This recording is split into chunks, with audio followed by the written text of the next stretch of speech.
జీతానికి పనిచేస్తోళ్ళు ఈ నెల ఎంత జీతం వచ్చింది, ఖర్చులు పోని ఎంత మిగులుతుందో చూసుకుంటారు.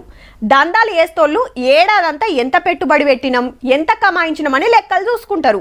పెద్ద కంపెనీలు బిజినెస్లు నడిపేటోళ్ళు సుతగంతే.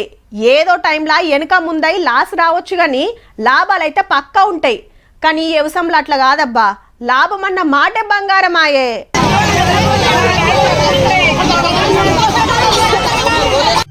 మాకని ఎట్లగా పడుతున్నారో, సంచులు నింపుడు జోలెలు పట్టుడు, పెట్టెళ్ళేవాటి అట్లనే కుమ్మరిస్తుంటే దొరికిన వాళ్ళకు దొరికినాన్ని.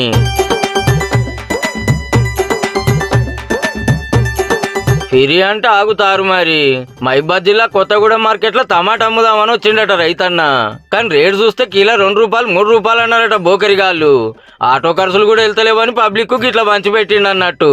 కానీ మార్కెట్ లో కొనబోతే కిలోకు 15-20 తీసుకోవట్రి. ఫిరీగా వచ్చిందని ఉరికొచ్చిండు కానీ మనిషి 10 ఇస్తే గా రైతన్నకు ఫాయిదా అవ్వు, పబ్లిక్ కు అగ్వలొచ్చు. గదంతా మాకెందుకు పుక్కట్లు వచ్చిందే లెక్క అనే పడ్డారు. ఆడ మీరున్నా గంతే తీయురి.